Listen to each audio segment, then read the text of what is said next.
시편 같이 읽겠습니다. 오늘은 112편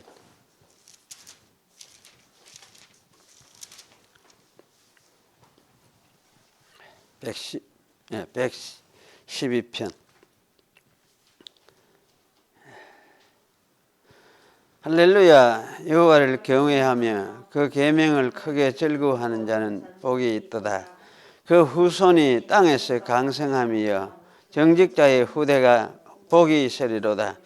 부유와 재물이 그 집에 있으며 그 의가 영원히 있으리로다. 정직한 자에게는 흑암 중에 빛이 일어나니 그는 어질고 어려운 자로다. 은혜를 베풀며 꾸이는 자는 잘되나니 그 일의 공의로 하리로다.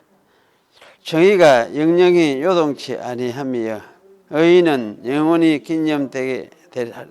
그는 흉측한 소식을 두려워 아니하며 여호와를 의뢰하고 그 마음을 굳게 정하였도다.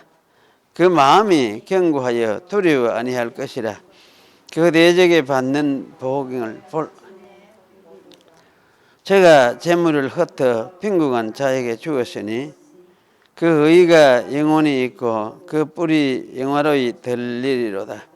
악인은 이를 보고 하나의 이를 갈며 소멸하리니 악인의 소욕은 멸망하리로다. 예. 지난주에 또 읽은 것 같기도 하고 읽다 보니까 예전에 이제 지난주에 제가 잠깐 그걸 했죠. 그 믿음 계명이라는 게 구약의 계명은 믿음을 표현하는 것이다. 믿음을 나타내는 것이다. 그 계명 지키는 것이. 그래서 사실 이제 그거는 믿는 자의 그 믿음의 그 모습을 표현하는 것이다. 그걸 이제 이렇게 그 나타내도록 주신 것이 표현으로 제시하도 자기를 평가해보고 평가해보는 것이 아니고 믿는 사람이 이런 것이다. 이런 것을 이제 말해주는 것이라 할 수 있죠.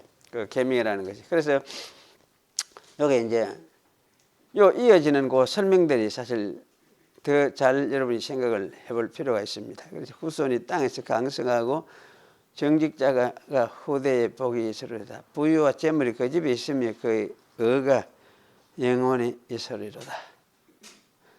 사실 이제 이 부유와 재물, 정직자가 복이 있고 강성한 땅에서 강성함이요. 또 일어나는데 이런 부분이 이제 신약에 와서 어떻게 이해되는가 하는 걸 좀 생각해야 될 부분이죠. 생각해야 될 부분이고 사실 이제 땅에서 우리가 그 부유하게 된다는 말 이런 것이 어떤 것인가 하는 거 신약에 와서는 무엇입니까? 이런 부분이 문자적으로 그대로 이해를 해야 됩니까? 이거는 어떻게 이해를 해야 되겠습니까? 이런 부분이 땅을 기업으로 받는다 그렇게 이야기할 때 그런 땅은 어떤 땅입니까? 네. 그 땅은 사실 땅을 기업으로 받는다 이렇게 할 때 그 약속의 땅하고 그래 관계가 있는 거죠. 하나님 주신 약속의 땅. 그런데 그때 이스라엘 백성들에게 그 약속의 땅을 주시겠다 해놓고 그 땅을 이야기를 했는데 이게 이제 신약에 와서 이 땅은 어디로 갑니까? 어디로 연결됩니까? 하나님 나라죠. 하나님 나라예요. 그래서 사실은 땅을 기업으로 받는다 이렇게 할 때는 하나님 나라를 기업으로 받고 하나님 나라에 들어가고 또 하나님 나라에서 강성해지고 부유해지고 그러면 이제 이거는 이 땅에서 강성해지고 이 땅에서 부하고 하는 그런 개념하고는 좀 완전히 다른 개념이죠.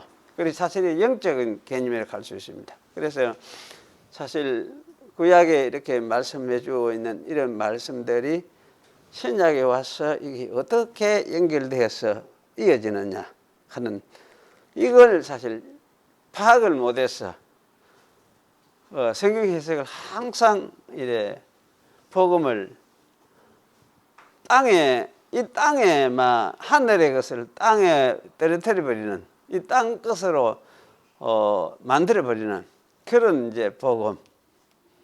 예, 그렇게 세속적인 복음으로 사실은 만들어 버리는 그런 결과에 이르는 것이 우리 한국 교회 그 성경 해석이라 그렇게 이야기를 할 수 있습니다. 그래서 이런 것을 대표적으로 한 사람이 사실은 순복음의 그 신학이었어요. 물질적 번영 신학, 소위 말하는 번영 신학이 가는데 사실 번영 신학 그 신학도 아니죠. 사실 번영 신학도 아닌데 이런 이제 부분을 우리가 잘 이해를 할 필요가 있고, 그래 이게 이제 제가 이 흩어서 나누어 주는 것이 이것이 이제 빈궁한 자에게 주었으니 그 의가 영원히 있고 그 뿔이 영화로이 들리리로다.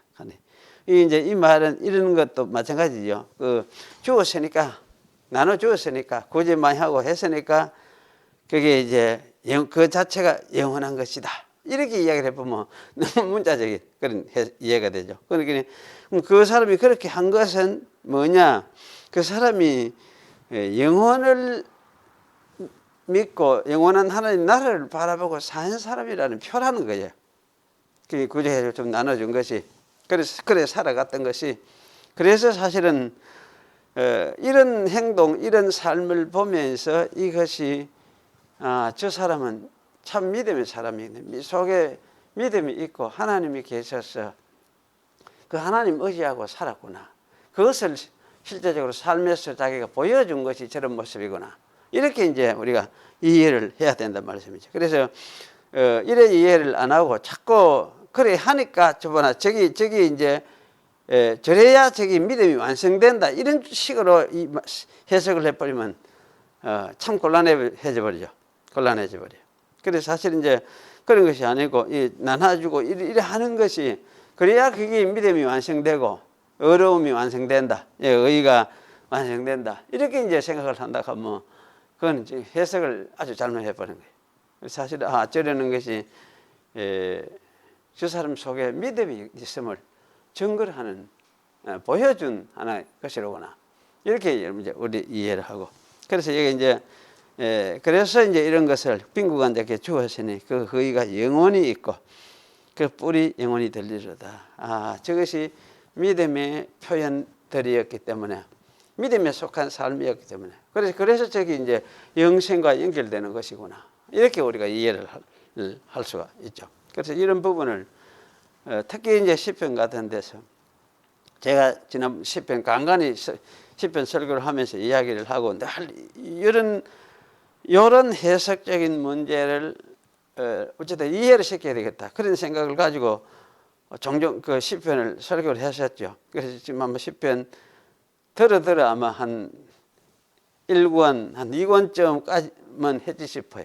했는데 하여튼 이 관점이 굉장히 잘 생각해 봐야 될 계시 역사적인 이 맥락을 정확하게 분별 못하면은 하여튼 잘못하게 될 가능성이 많은 그런 이제 그 위험이라 할까 어려움이라 할까 그런 것이 사실 있어요. 우리 한국 교회는 아직도 이 측면에서 한국 교회만 아니고 세계 교회 다 그런 것 같아. 제대로 정리가 안 되어 있는 것 같다는 생각이 들어요. 그리고 구라파에도 그 개혁교육회도 거기도 보면 엄청스레 복 이걸 좋아해요. 그걸 하나님이 복 주시기를 이런 식으로 굉장히 많고 뭐 미국에도 마찬가지죠.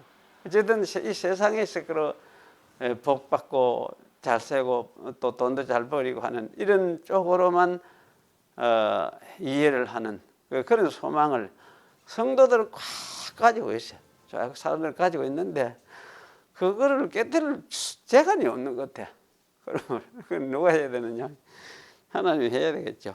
앞으로 자기 살면서 그런 사람들이 살면서 근본적으로 우리가 어떤 자세를 가져야 될 것인가 그런 것을 깨닫도록 하나님이 안 하시겠나 그런 생각이 들어집니다. 그래서 이런 부분을 참 잘 생각을 하면서 또 우리가 그 성경을 이해하고 읽어야 될 것입니다. 네. 이제 이 부분 우리 신앙고백서 지난번 81페이지 이제 5번, 6번, 7번, 8번까지 좀 읽어가면서 몇 군데 가겠습니다. 주 예수는 완전하게 순종하시고 그가 영원하신 성령을 통하여 하나님께 단번에 자신을 제물로 드림으로써 그의 아버지의 공의를 충분하게 만족시켰으며 성부께서 그에게 주신 모든 자들을 위하여 화목뿐만 아니라 하늘나라에서 얻을 영원한 기업을 값주고 사시었다. 구속사역은 그리스도께서 성육신 하신 후에야 비로소 그로 말미암아 실제적으로 성취되었다. 그러나 그 사역의 공덕과 효능과 혜택은 창세로부터 모든 세대에 살던 택함받은 백성들이 계속적으로 받아 누려왔다. 그가 성육하기 전에는 그것들을 누리는 방편들은 그를 계시하며 상징하는 약속들과 예표들과 희생 제물들이었으며 이 방편들을 통해서 그리스도가 뱀의 머리를 상하게 할 여자의 후손이요 창세로부터 죽임을 당한 어린 양으로 계시되었다. 그는 어제나 오늘이나 영원토록 동일하신 분입니다. 여기까지 봅시다. 하여튼 요도 아까 이야기한 거 같은 맥락이 이어지죠. 특히 6번에 보면은 구약에서는 그를 계시하는 방편들이 있는데 그를 계시하며 상징하는 약속들도 그런 것이고 예표들도 그런 것이고 희생 제물들 제사도 역시 마찬가지고 그렇게 설명해 놨죠. 이 방편들을 통해서 그리스도가 곧 뱀의 머리를 상하게 할 여자의 후손이요. 이런 구절들이 창세적으로 죽임을 당한 어린 양으로 계시되었다. 구약에도 이렇게 계시되었다는 말씀이죠. 어린 양으로 죽임을 당한 어린 양으로. 그래서 이제 어제나 오늘이나 영원토록 동일하신 분이다. 이렇게 이제 설명을 하죠. 이게 웨스트민스터 신앙 고백서니까 그렇게 640년, 45년,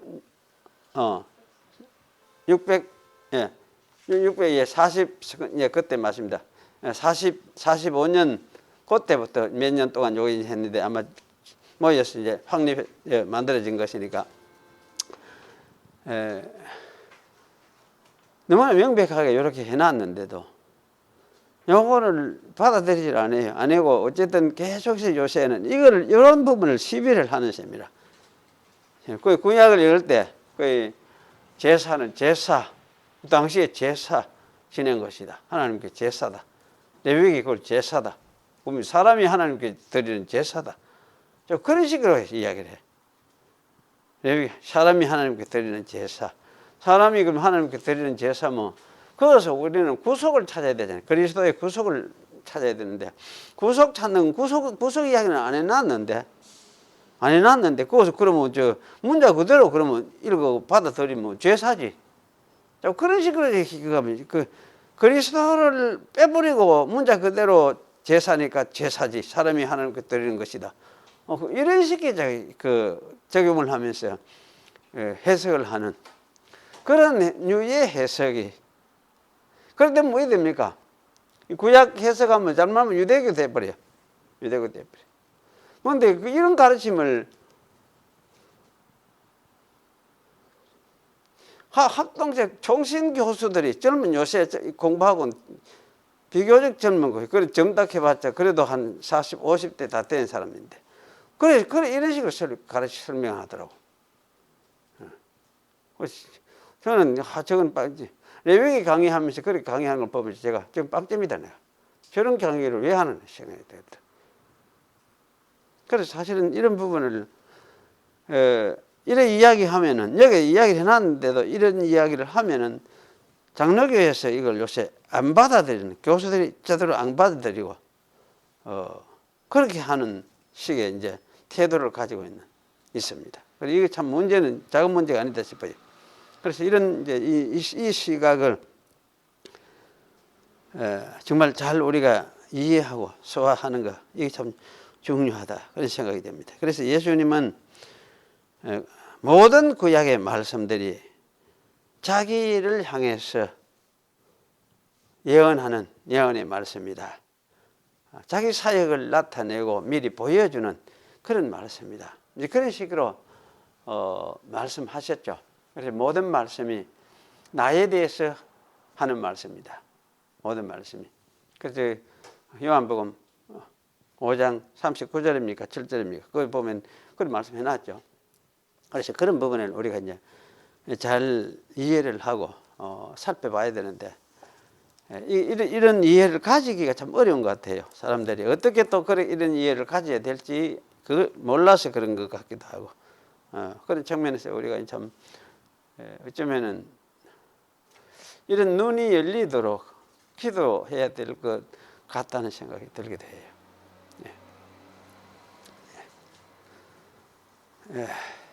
우리 이제 성경 본문 오늘 읽겠습니다. 오늘 계시록 9장 1절부터 읽겠습니다. 8장 13절부터 좀 읽어가겠습니다. 9장 11절까지 읽을까요? 내가 또 보고 들으니 공중에 날아가는 독수리가 큰 소리로 이르되 땅에 거하는 자들에게 화가 있으리로다. 이 외에도 세 천사의 불 나팔 소리를 인함이로다 하더라.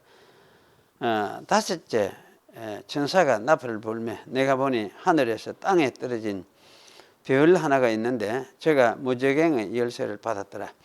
제가 무저갱을 여니 그 구멍에서 큰 구멍 가는 거 요만한 걸 구멍이라고 하잖아요. 이런 걸 구멍이라고 하는데 사실은 이 큰 구덩이에요. 구덩이 해서 큰 풀무에 연기 같은 연기가 올라오며 해와 공기가 그 구덩이의 연기로 인하여 어두워지며 또 황충이 연기 가운데로부터 땅 위에 나오며 저희가 땅에 있는 전갈의 권세와 같은 권세를 받았더라. 저에게 이르되 땅의 풀이나 푸른 것이나 각종 수목은 해하지 말고 오직 임하에 하나님의 입맞지 아니한 사람들만 해하라 하시더라. 그러나 그들을 죽이지는 못하게 하시고 5달 동안 괴롭게만 하게 하시는데 그 괴롭게 하면 정갈이 사람을 쏠 때에 괴롭게 한 것 같더라. 그날에는 사람들이 죽기를 구하여도 얻지 못하고 죽고 싶으나 죽음이 저희를 피하리로다. 황충들의 모양은 전쟁을 위하여 예비한 말들 같고 그 머리에 금 같은 면류관 비슷한 것을 썼으며 그 얼굴은 사람의 얼굴 같고 또 여자의 머리털 같은 머리털이 있고 그 이는 사자의 이 같으며 또 천룡각 같은 흉갑이 있고 그 날개들의 소리는 병거와 많은 말들이 전장으로 달려 들어가는 소리 같으며 또 정갈과 같은 꼬리와 손은 살이 있어 그 꼬리에는 5달 동안 사람을 해하는 권세가 있더라. 저에게 임금이 있으니 무저갱의 사자라. 히브리어로 이름은 아바도니요 헬라어로 이름은 아블론이라. 제가 어릴 때 이쪽 부분 이 부분을 읽을 때는 이야 이거는 막 무슨 개성망측한 어떤 괴물들이 등장하는 그야말로 엄청처럼 무서운 어떤 사건이 벌어지는 거겠구나 뭐 이런 생각을 하도록 그런 느낌을 굉장히 많이 받았던 부분이기도 한데요. 사실 그렇거든요. 저기도 가만히 생각하면 이해가 될 만한 부분이 있는데 이제 그냥 읽어서는 이게 무슨 말을 하는지 어떤 것을 이야기를 하는지 도무지 알 수 없는 그런 어떤 말씀이다는 생각이 들기도 해요.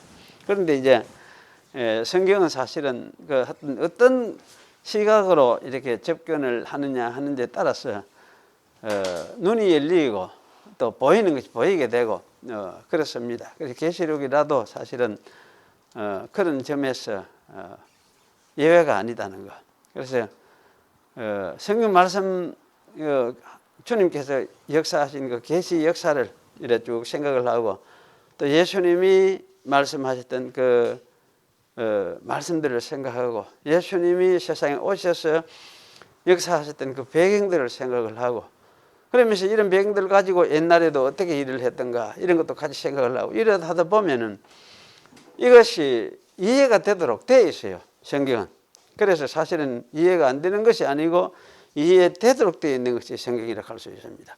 오늘 여기 이제 아까 8장 13절 때 읽은 것은 공중에 이 말도 사실은 이게 무슨 소리인지 저도 읽으면서 이게 무슨 소리를 하는 게인지 굉장히 참 무섭기도 하고 그런 이제 황당하기도 하고 이런 그 느낌을 어릴 때 많이 받았던 부분인데요. 사실 여기 이제 공중에 날아가는 이 독수리, 이 독수리가 왜 이런 소리를 합니까? 큰 소리에 땅에 화화 이스라엘이다. 왜 독수리가 이런 소리를 한다? 이렇게 이야기하느냐 하면은 사실 이 독수리는 그 예수님이 하신 말씀을 생각을 하면 돼요.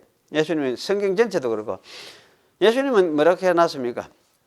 독수리가 죽음이 있는 곳에 독수리가 모인다. 이렇게 말씀하셨죠. 죽음이 있는 곳에. 독수리는 죽음을 죽음이 아니고 죽음 이 할 때는 뭡니까? 죽음은 시체 아닙니까? 죽은 시체. 그리고 시체들이 모여 있는 곳에 그거 뜯어물라고 독수리가 모이는 것이 독수리들이다. 그런 말씀을 예수님이 하셨어요. 그러니까 여기 독수리라고 하는 말은 예수님이 하신 말씀을 비추어 생각을 하는 게 당연하죠. 물론 구약도 생각해야 되고 하지만은 그럼 이 독수리는 이거는 사람들이 엄청 하나님의 심판을 받아서 죽었구나. 이거를 상징해 주고 있죠. 암시해 주고 있죠. 그래서 이런 독수리가 사실 이런 상징성을 가진 독수리가 큰 소리로 이 소리를 한다. 공중에 날면서 소리를 한다. 이 말은 당연하게 무엇입니까? 하나님의 심판이 임하고 있다. 하나님의 심판이 임하고 있다. 이거를 보여주는 것이고 그래서 이 이제 독수리가 하는 말이 내용이 뭡니까? 화가 있으리로다. 땅에 거하는 자들에게 이렇게 이야기를 하니까. 그리고 땅에 거하는 이 땅은 어떤 땅이냐? 제가 늘 이야기해요. 이건 정관사를 붙여서 이해를 해야 된다. 그 땅에 이렇게 해야 된다. 그 땅은 어떤 땅이냐? 이렇게 하면 팔레스틴 땅 이렇게 이해를 하면 된다고 했죠. 팔레스틴 땅. 그래서 팔레스틴 땅에 화가 있으리로다. 그럼 앞으로 3번 화화 이야기를 했죠. 3번 화화를 이야기를 한 것은 앞으로 남은 이때가 여기 이제 했던 것은 7 나팔 중에서 4 나팔 이야기를 했잖아요. 8장 앞부분까지 요 13장 앞까지는 셋째 넷째 천사까지 12절에까지 했으니까 앞으로 이제 나팔을 부는 것이 5째 천사부터 6째 천사, 7째 천사가 나팔 부는 게 남아 있어요. 그리고 그게 이제 9장에서 나오거든. 9장 나오고 저 뒤에 11장 뒷부분에 가면 7제가 11장 뒷부분에 나와요. 15절부터. 그래서 이렇게 해서 새 화가 나팔을 불어서 새 화가 드러날 것인데 그 새 화를 가리키는 말이 화가 있도다. 이렇게 이야기를 하는 거예요. 그래서 이제 설명을 해놨죠. 새 천사의 불 나팔 소리를 인함히로다. 그래서 설명해놨어요. 그리고 여기 이제 8장부터 8장으로 들어가죠. 5째 천사 나팔을 보니까 하늘에서 땅에 떨어진 별 하나가 있는데 제가 무저갱의 열쇠를 받았더라. 이렇게 해놨습니다. 그 하늘에서 땅에 떨어진 별 하나가 있어서 이 이제 하늘에서 땅에 떨어진 별, 이 별이 과연 무엇을 말하는 것인가? 이렇게 우리가 일단 먼저 이걸 정체성에 대해서 이해를 해야 되겠죠. 그래서 성경에서 사실은 별을 다양한 의미로 사용되고 있다 하는 걸 우리가 먼저 이해를 해야 되죠. 그래서 이것은 창세기 1장에서는 일시, 시간적인 관계, 어떤 표적, 시를 표적할 때 징조로서의 별도 사용되기도 하고, 하늘의 해와 달과 별들이 그런 일을 하리라 그렇게 말씀을 했죠. 실제 그대로 사실은 이제 운행되고 실행되고 있다. 지금도 그렇게 있다 할 수 있습니다. 그런데 이제 이 별은 때로는 이제 이스라엘의 조상, 그러면 야곱의 아내와 때로는 그 12지파를 가리키는 그 12아들들을 가리키는 말로 사용될 때도 있고, 그 여러 가지 다양한 의미로서 별이 사실은 기능을 하고 있습니다. 그러면 여기에 이제 별이라는 것은 무슨 것을 말하는 것이냐 하는 것이죠. 그래서 여기 별은 하늘에서 땅에 떨어졌다 이렇게 하죠. 그러면 사실 하늘 하는 말도 중요하고 의미가 있고, 여기 땅에 떨어졌다는 말도 중요하고 다 의미가 있습니다. 그냥 하는 말이 아닌 것 같습니다. 사실 떨어졌다 이렇게 하는 거는 뭐냐, 추락을 이야기하죠. 원래 제자리에 있는데 쫓겨나서 추락을 했다 하는 것을 의미하는 말 같고, 또 하늘은 뭐냐, 이 원래 이것이 하늘이 자기 세계라 생각을 하고 자기 영역이라 생각하고 있었던 곳이라는 말씀이죠. 그런데 거기에서 이제 추락을 한 걸 이야기를 하고, 그리고 여기 이제 그 땅이라 하는 거는 아까 이야기했죠. 그 어느 땅, 팔레스타인 땅, 아마 이렇게 이해를 하는 것이 옳겠다 그런 생각이 됩니다. 그래서 이렇게 이제 이야기를 할 때에 이 별은 어떤 천사를 가리킨 것도 아니고, 이거는 20장에 나오는 대로 무저갱 사단을 가리키는구나 그런 생각이 할 수가 있죠. 그래서 이 무저갱을 사단을 가리키는데, 이 이제 사단이 뭐냐, 하늘에서 이제 떨어졌구나, 하늘에 쫓겨났구나, 이런 이해를 우리가 할 수 있게 되죠. 그래서 여기 이제 이 하늘에서 쫓겨난 이 사단이 결국은 여기서 이제 하는 것이 무엇이냐 할 때에, 쫓겨날 때에 하늘에서만 쫓겨났으니까 이제 그러면 하늘을 하던 이 하늘은 진짜 하나님의 영역이라고 할 수 있죠. 하나님의 영역, 하나님이 다스리는 그런 하나님의 영역인데, 여기에서 이제 쫓겨났다 이렇게 우리가 이해를 할 수 있죠. 그럼 이 하나님의 영역은 물론 공중 하늘, 저런 의미로 하늘을 가기도 하지만은, 하나님의 영역은 땅 위에도 있잖아요. 하나님의 통치를 하는 세상, 통치를 하는 세계, 이 세계가 어디입니까? 교회라는 새로운 세계, 또 실제로 나타나 있는, 사람을 통해서 나타나 있는 하나님의 세계를 이야기를 해요. 그러니까 이 이제 세계에서 누가 쫓겨난 이 사단은 더 이상 이 세계에 이제 손을 댈 수가 없구나, 이걸 여기 암시를 해주고 있어요. 암시를 해주고 있고, 그러면 이제 쫓겨날 때 대신에 이제 쫓겨나가지고 사실 이 세계에 쫓겨나고, 그럼 그가 할 수 있는 것이 무엇이냐 할 때에 무저갱을 주관하는, 통치하는, 주관하는 여기 문을 여는 거죠. 무저갱 문을 연다 이렇게 했으니까, 그러니까 무저갱의 문을 열고 닫는 그 일을 할 수밖에 없는, 그 일만 사실은 할 수 있는 그런 이제 상황이 됐다는 그런 말씀입니다. 그래서 여기 이제 이 쫓겨나서 이렇게 무저갱의 열쇠를 가지고 주고받고 무저갱을 주장하는데, 사실 주장한다고 해서 이 무저갱도 사실 자기 것은 아니죠. 사탄의 것은 아니고, 근데 이 무저갱이 그야말로 하나의 감옥이라고 생각을 한다 하면은, 사단은 이제 무저갱을 지키는 감옥직이라 할 수 있겠죠. 그래서 이런 이제 생활을 할 수 있는 것이 이 사단의 역할이다, 그렇게 우리가 생각할 수가 있겠습니다. 그래서 여기 이런 이제 무저갱의 열쇠를 받고 여기 보니까 무저갱을 이제 열죠.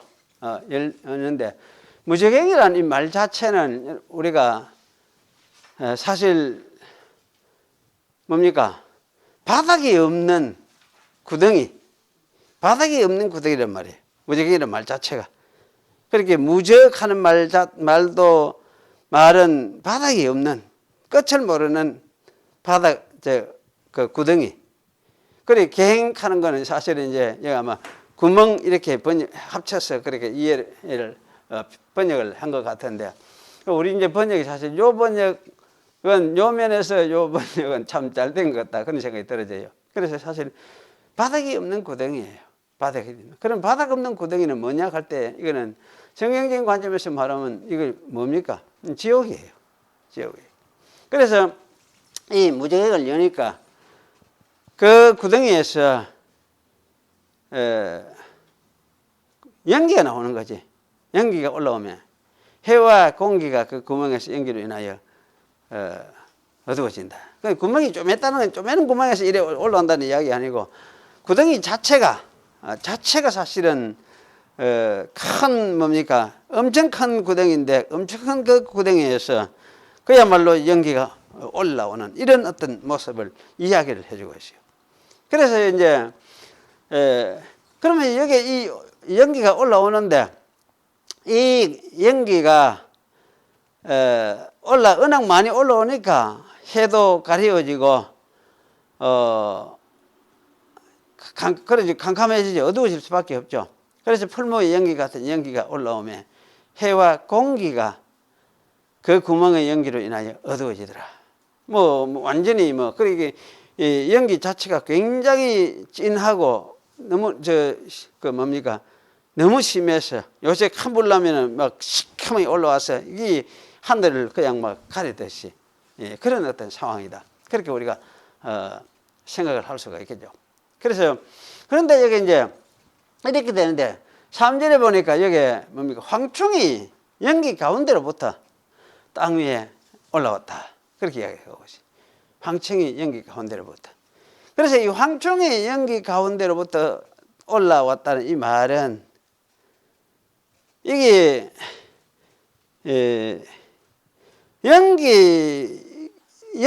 연기가 엄청 나는 것 같은데 거기에서 황충이 등장을 하는 거지. 같이 등장을 하는 거지. 그러니까 이게 황충인지 연기인지 연기가 황충이 같고 서로 막 함께 한무더기 돼가지고 그렇게 이제 나타나는 그런 현상을 이야기를 해줘요.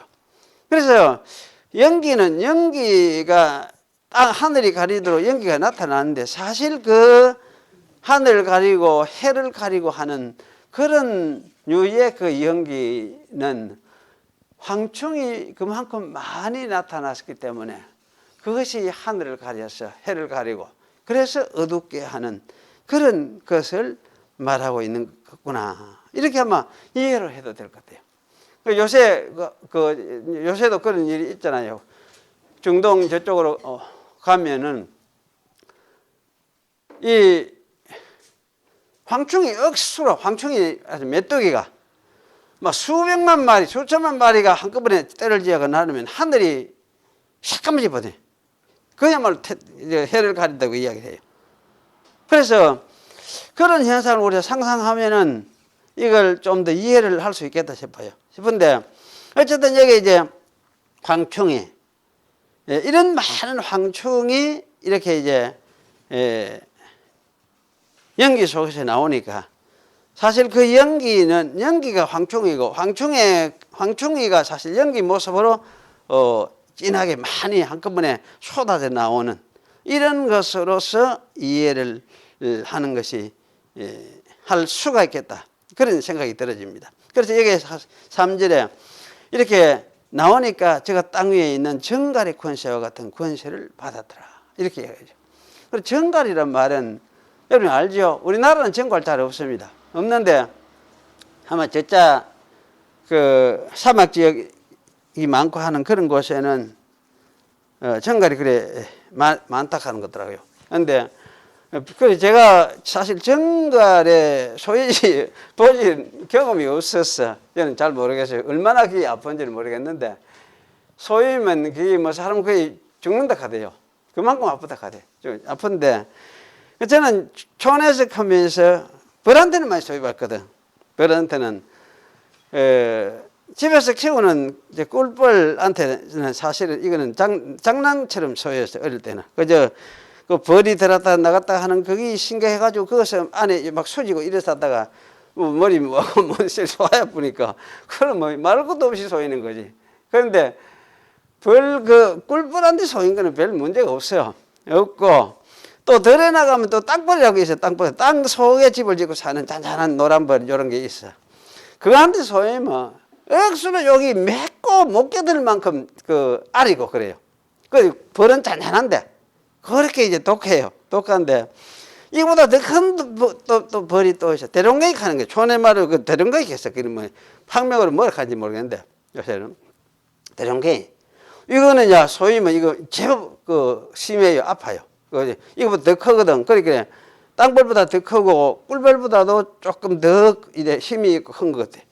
이런 이제 벌이 있는데 사실은 이런 정도로는 들어서 소유해 봤어요. 대롱갱이한테 들어서 소유해 봤어요. 소유해 봤는데 그러니까 이제 이거보다 더 큰 벌들이 있는데 우벌 하는 게 또 있어. 대추벌 하는 것도 있고. 그러니까 요새 말벌 이하고 이거는 소유보지를 안 했어요. 왜냐하면 그만큼 조심을 했어. 저거는 소유면 죽는다 이 생각을 하기 때문에. 그래서 진짜 저거는 잡아 떼고 할 때 불로 가가 막 이래가 불을 피고 가가지고 막 불 지르고 이래가 도망을 가고 우리는 불 질러 보고 뒤에가 도망가고 이래가 떼고 이래 하긴 하지만은 사실 소유보지는 안 했어요. 왜냐면 소유면 이거는 죽거든. 죽는데 그러니까 사실 이제 이래 소유면에서 저는 자랐기 때문에 사실 진해 같은 거는 물려봐도 피는 나고 하는데 진해 물려도 별로 그게 없더라고. 면역이 돼 있어 그런지 모르겠는데. 그것으로 피나고 그것으로 끝이더라고. 없고. 그래 이제 그거 했었는데. 그러니까 아마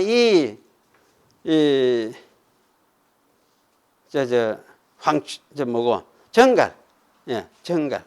이 정갈하는 이거는 저는 경험을 못 했어요. 그래 어쨌든 제가 경험했던 그 경험을 생각을 하면서 이 정갈하는 거는 이 벌들보다도 어쨌든 더 심한 무시무시한 아픔을 통증을 사람에게 가져오는구나 그런 이제 생각이 들어요. 그래서 이게 소위면 사람이 죽기를 구할 만큼 아픈 것인데 오늘 여기 이 본문에 보니까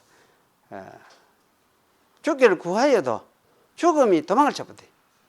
이게 5절 6절 보면 죽음이 저희를 피하리로다. 죽음이 도망을 쳐버려.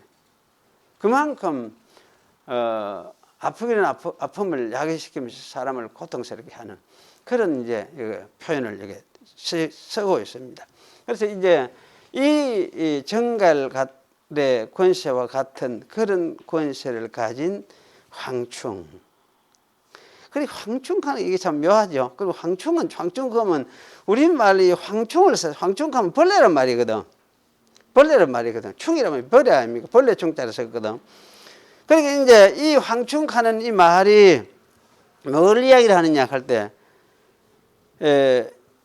요엘서에 보면 그래요. 요엘서에 보면은 거기는 넛도 나오고 메뚜기도 나오고 팥종이도 나오고 또 여기 이제 황충도 나오고 이래 돼 있어요.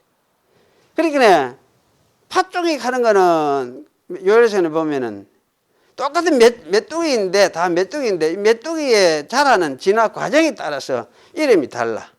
그러니까 팥종이는 막 자라면서 아직 날지는 못하는 그러면서 이제 날기를 기다리면서 성장 중에 있는 거의 다 날 수 있을 때를 가까이 돼가는 그런 이제 메뚜기 상황을 메뚜기를 그걸 이제 팥종이 이렇게 하고 이제 그냥 메뚜기 하는 이거는 이게 막 날고 뛰고 기고 하면서 막 돌아다니면서 움직이는 그런 메뚜기를 이야기하는 것 같아요. 이야기하는 거고. 그리고 여기 이제 그게 이 황충이라고 이야기하는 이 메뚜기의 상태는 아마 자라면서 막 이제 막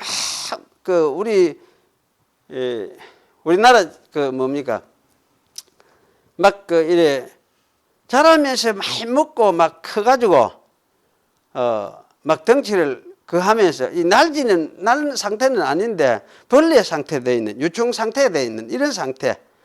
그래서 이것이 아마 그래 이게 어떤 상태냐 싶을 때 우리나라 그러면 산에 가면은 뭐 그 있잖아요. 산에 가면은 그 쇠기 있잖아요. 풀쇠기들이 자라면 그 털 막 나오고 있는데 거기 이래 건들리도 막 엄청 아파요. 소분데 아마 그런 상태, 날지도 못하는 상태, 못하면서도 충으로서 하나의 황충으로서 곤충처럼 충으로서 자라면서 힘이 있게 튼튼하게 자라면서 이래가 사람이 소이면 엄청 고통을 일으키는 그런 유의 그 상태에 있는 메뚜기 상태를 가리키는 것이 아니냐 이런 생각이 들어져요. 그래서 이 황충이란 말은 날아다니는 상태는 아닌 것 같다는 생각이 들고 그러면서 이제 곤충처럼 그러 하는데 엄청스레 먹는 것이 굉장히 마치 뭐든지 먹어 치우겠다 하면서 막 이파리고 나무고 막 다 깔아 먹는 것 이런 상태의 그 먹성이 좋은 그런 어떤 충 상태를 두고 말을 하는 것 같다 그런 생각이 들어요. 그래서 이제 이 황충 상태를 우리가 생각을 할 때에 이 황충 상태는 어떤 걸 이야기를 하느냐 할 때 이 황충 상태는 여기 특별히 황충을 이야기를 하는 이유가 메뚜기 상태에서도 황충을 이야기하는 이유가 먹어치우고 없애는 그러한 상태를 강조하기 위해서 이런 이야기를 황충을 이야기를 하는 거다 그런 생각이 들어집니다. 그래서 사실은 이제 이런 이제 황충이 올라와서 먹어치고 파괴하는 거죠. 파괴하고 없애고 하는 이런 것을 두고 이야기를 하는 것 같다. 그런 생각이 들어집니다. 그럼 여기서 이제 우리가 하나 할 거는 이 황충과 같은 이 상태가 올라와서 이제 하는 이제 황충이 해하게 되는데 하나의 제한이 주어져 있죠. 그것이 뭐냐면 저에게 이르시되 땅의 풀이나 푸른 것이나 각종 수목은 해하지 말고 오직 이마에 하나님의 입맞지 아니한 사람들만 해하라. 이 사람이 이제 황충이 잡아먹고 없애는 그 한계가 있죠. 제한이 주어져 있죠. 그래서 누구만 해라 하면 땅에 푸른 것들 각종 수목은 해하지 말아라. 그럼 이 이제 각종 수목은 어떤 것이겠습니까? 믿는 신자를 가르치겠죠. 믿는 신자를. 그런데 이제 이것만 해하고 그 외에 땅에 있는 것들을 하나님 믿지 않는 것들은 해하고 참 신자들은 해하지 말아야 하는 제한이 주어져 있고 그래서 사실은 이제 이렇게 황충이 이게 죽이는데 5달 동안 이렇게 이제 괴롭게 하는 그런 권세를 받았다. 그렇게 이제 이야기를 하고 있습니다. 그래서 이것도 1년 내내 그래 보면 절대 나겠지.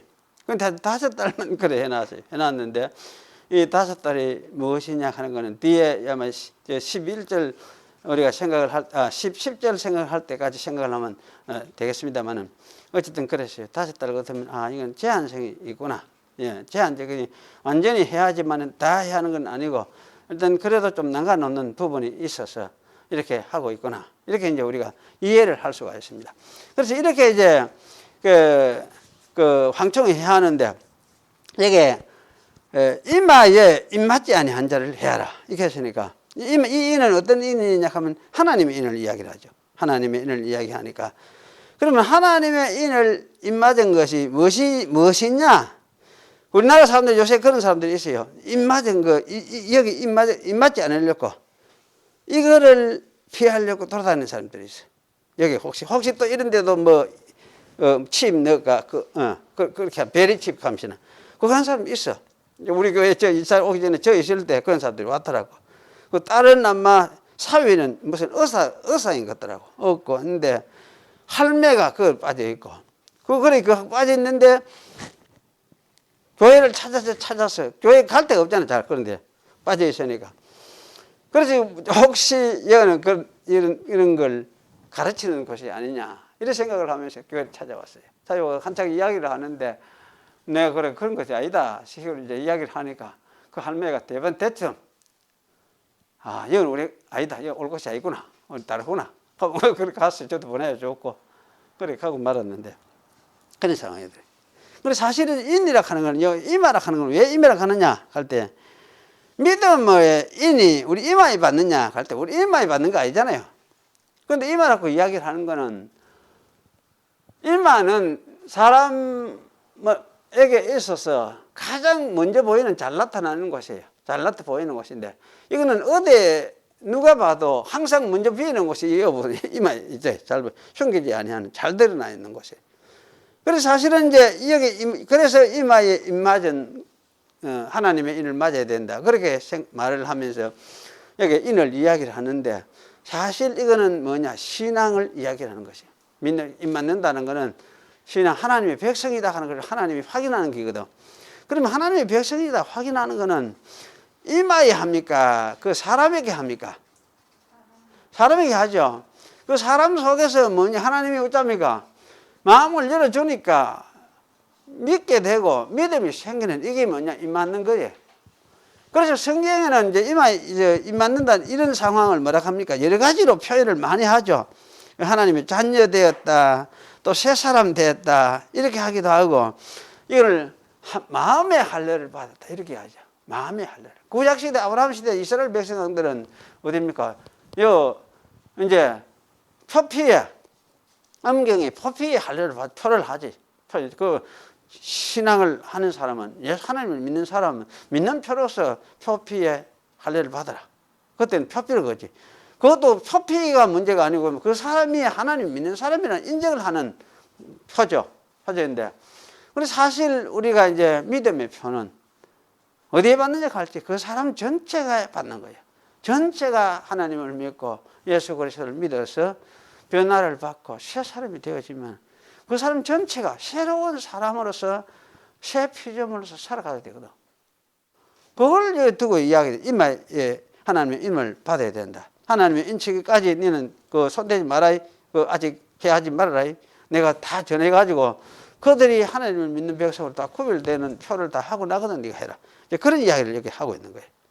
그래서 사실은 이 요즘에 아직도 이 베리집 계삼이 이런 데 빠져가지고 그렇게 하나님의 인을 맞지 세상에 말하는 베리집 같은 건 난 안 하겠다 이렇게 하면서 이제 돌아다니는 그런 사람들도 그게 자기들이 잘 믿는 게 보수 신앙이라 하더라고. 그렇게 생각하더라고. 그러니까 아마 그렇게 하면서 다니는 사람들이 있는데 모르겠어요. 우리 고신에는 지금은 아마 그런 사람이 없지 싶어요. 고신에 속한 교회에서는 그렇게 한 사람이 없기 싶고, 그보다는 고신은 이제 많이 진보되어 있는데, 그런 교단은 사실 그런 교단은 잘 없지 싶어요. 그런데 개인적으로 그렇게 빠져 있는 것 같다 싶어요. 개인적으로.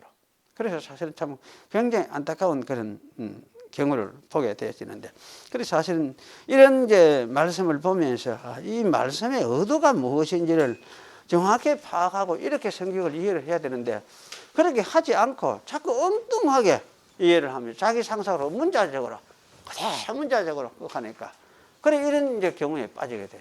그래서 문자적으로 해석하는 것을 벗어나야 돼요. 문자적으로.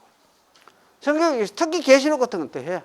문자적으로 해석하는 게 아니고 계시록은 거의 상징적인 언어들로 꽉 차서 만들어졌잖아.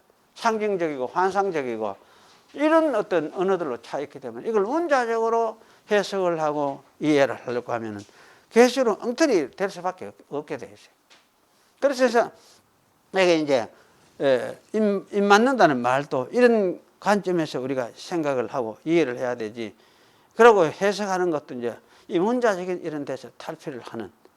그래서 이 문자도 중요하죠. 문자가 중요하고 문자적 의미가 중요한데 그 의미가 과연 어떤 흐름 속에서 어떤 문맥 속에서 그리고 어떤 문학적인 요소를 가지고 이 말이 사용되고 있는가.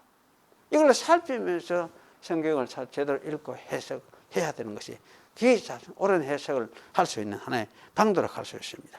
그렇기 때문에 이 문자적인 해석에서 사실은 벗어나야 하는 것이 중요하죠. 그래서 이런 식으로 해석을 하는 사람들이 아직도 있어요. 여기는. 우리 이제 고신에서는 옛날은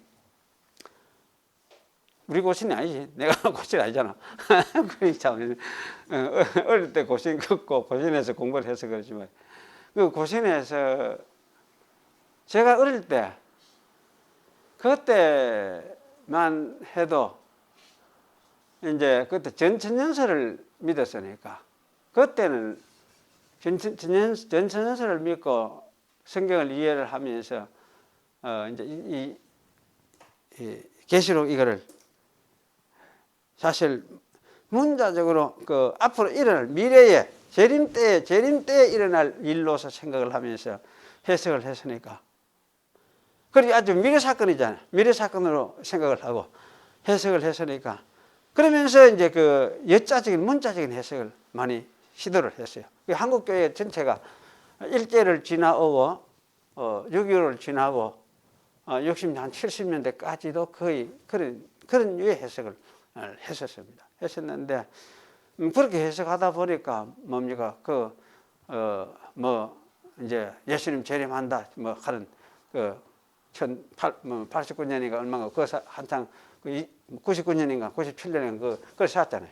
그러니까 온 나라를 떠들어서 하고 그렇게 했었어요.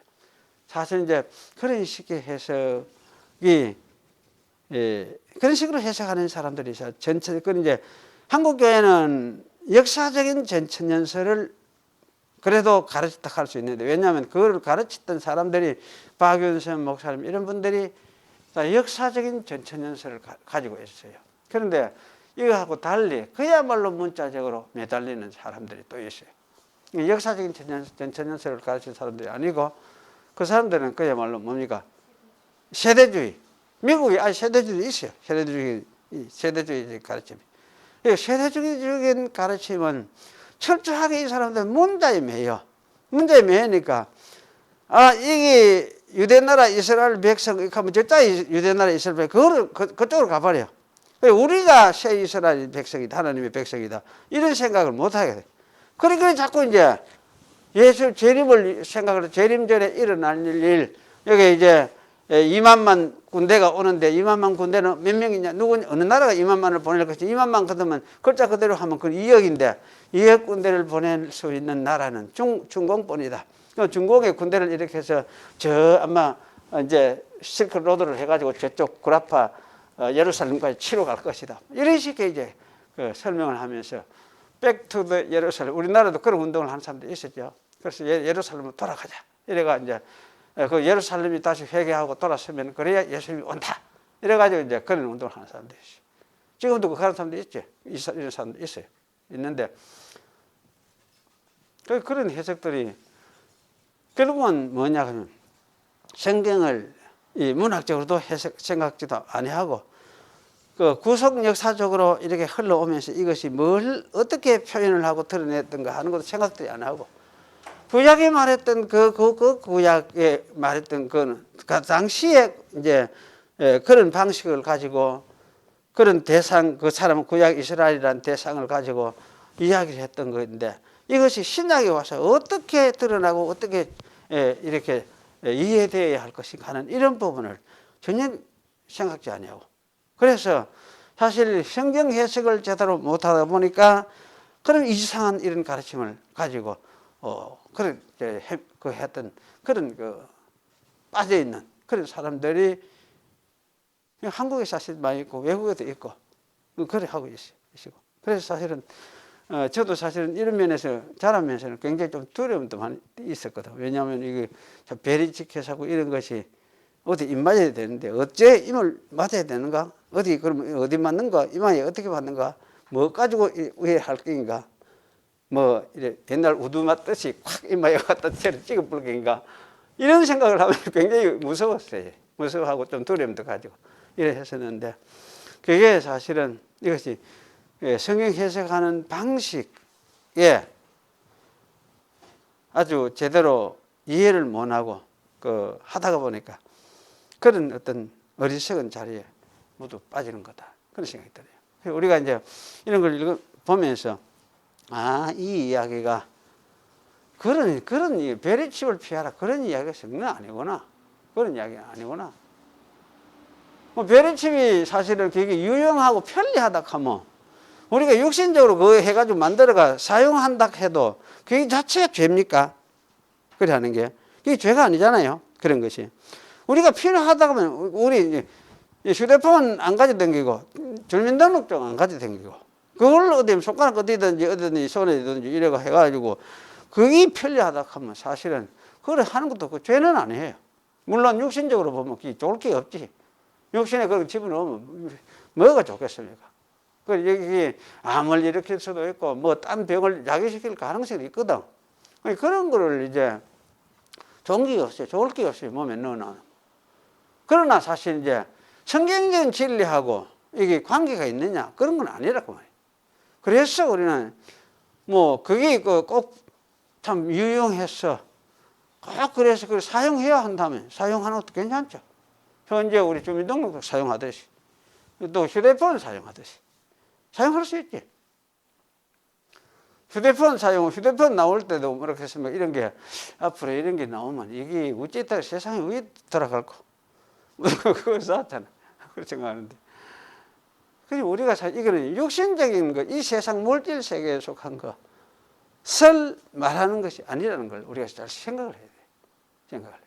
그래서 이 성경 말씀 이런 걸 읽으면서 이걸 어떻게 이해해야 되느냐 하는 걸 늘 우리가 이제 생각을 하면서 읽어봐야 돼. 읽어보고 전체 교리적인 체계가 어떤 것인가도 우리가 생각해야 되고. 전체 교리. 그래 이 기독교의 교리적인 체계는 제가 볼 때는 그래 철저하게 이거는 영적인 데 초점이 맞춰 있지. 영적인 하나님과 우리의 관계 그리고 하나님께 속해서 살아가는 우리의 그 하나님의 백성으로서의 우리 위치를 이야기를 하고 있고. 그래서 이거는 이 세상 물질적인 뭐를 가지고 이야기하는 것이 기독교가 아니다는 생각이 들어요. 물론 그 구약에는 물질적인 것 가지고 많이 이야기를 하지만은 구약엔 그걸 가지고 뭐냐 아까 우리 웨스트민스터 신앙고백에서 이야기해서 본 것처럼 구약에서는 물질적인 이야기했는데 그것이 실제로 뭘 말하려고 한다 했습니까? 예수 그리스도의 그분의 사역을 대해서 미리 설명하려고 그런 걸 사용을 했더라. 구약의 땅에서 복을 받는다 하는 이런 거, 부자가 된다 이런 거, 병 안 들고 무병 장수한다 이런 거. 그게 전부 하나님 나라의 표적으로서 하나님 나라의 그 하나님의 생명에 참여할 그런 하나님의 생명의 영광스러움을 표현하는 것으로서 미리 그런 식으로 구약에는 설명을 했어요. 그걸 보여주기 위해서. 그래서 그걸 이제 구약이 그렇게 한 걸로 신약에 와서 그건 이제 하나님의 실제적인 것이 신약에 와서 사용이 되어서 신약에 와서 다 드러내 보여주셨는데 어떻게 보여주셨냐 할 때 누구를 통해서? 예수님을 통해서 다 드러 보여주셨다. 예수님을 통해서. 하나님 나라가 있다는 걸 보여줬고 하나님 아버지가 계시는 걸 보여줬고 그 아버지가 계시는 그 나라는 이 세상에 속한 나라가 아니고 성령에 속한 하나님 성령의 세상이다. 지난번에 제가 했어요. 그 성령의 세상, 성령의 세계. 그래서 이런 세상에 대해서 이야기하면서 하나님은 사실 이런 세상에 이 성령의 세상에 물질로 창조한 우리를 예수를 믿음을 통해서 이 성령의 세상에 참여하도록 하려고 우리에게 하나님 아들을 보내셨고 그래서 우리를 이제 구속 사역을 하도록 하셨고 성천하셨어요. 하늘로 올라가신 걸 하셨어요. 그러니까 하늘로 올라가는 자체가 뭡니까? 누구 어디에 올라가든 말고 하늘 어디에 올라가든 말이고 하나님 아버지가 갔다요. 하나님 아버지가 계시는구나. 그분이 누군데? 창조주고 영원히 계시는 분이고 예수님의 아버지래. 그런 분이 계시는구나. 이런 걸 보여주는 게잖아요. 그러면 이분들을 이때 예수님의 사역을 통해서 이렇게 알고 그분에게 속해서 나는 그분의 백성으로 살겠습니다. 이를 믿는 이게 뭐냐면은 성경이 가르치는 가르침의 핵심이에요. 핵심이에요. 그래서 이렇게 이제 이런 것을 가르치려고 하는 것이 핵심이지, 땅에서 어떻게 이 세상 물질 세계에서 어떻게 이걸 뭐 더 소유하고 많이 가지고 이것 가지고 성공하고 뭐 이런 것을 가르치는 것이 성경이 아니다 생각이 들어요. 예수님 사역 자체가 그러고. 그래서 사실은 이런 측면에서 우리가 이해를 하는 것이 굉장히 중요합니다. 중요하고. 그래서 이 이제 요한계시록을 그야말로 물질적인 눈으로서 우리가 영적인 눈으로 보지 않고 물질적인 눈을 이 세상의 사람들이 가지는 눈으로서 요한계시록을 읽고 이거 가지고 그 문자대로 그대로 적용을 하고 그렇게 하게 되면은 완전히 엉뚱한 자리로 빠져들어갈 수밖에 없게 되어 있어요. 그래서 사실은 이런 측면에서 우리가 이제 이런 부분을 좀 잘 생각을 하고 이해를 하고 그렇게 해야겠다 하는 생각이 들어집니다. 오늘 여기까지만 좀 이야기를 하겠습니다. 시간도 많이 갔으니까 기도하겠습니다. 하나님 아버지, 하나님이 우리에게 주신 하나님의 계시의 말씀은 오랜 역사를 통해서 그리고 예수 그리스도의 사역을 통해서 우리에게 말씀하시고 드러내셨는데 지금은 그것을 기록한 성경을 가지고 저희들이 그 계시의 말씀을 이해를 하고 또 그의 그때 주어진 의미들을 가지고 오늘 우리들에게도 그 뜻을 바르게 깨닫고려고 노력을 하고 있습니다. 성경을 읽으면서 성경의 의미들을 잘 바르게 파악해야 저희의 믿음들도 올바르게 서게 사오니 저희들에게 지혜를 주셔서 바른 성경을 이해를 하고 이런 바른 믿음을 가지고 또 땅 위에 살지만은 하나님 나라 백성으로서 바르게 서서 살아갈 수 있도록 저희를 붙들어 주시고 지혜를 저희들에게 허락해 주시옵소서. 사람의 머리와 깨닫는 것이 사람마다 다 다른데 그렇지만은 이 다름을 다 극복하고 결국은 바른 신앙 위에 바른 깨달음 위에 서야 우리가 하나님의 백성으로 또 온전히 설 수가 있겠사오니 저희들에게 은혜를 베풀어 주셔서 바른 믿음, 바른 깨달음을 바르게 가질 수 있도록 하나님 축복해 주시옵소서. 그 주 예수님의 이름으로 기도하옵나이다. 아멘. 예.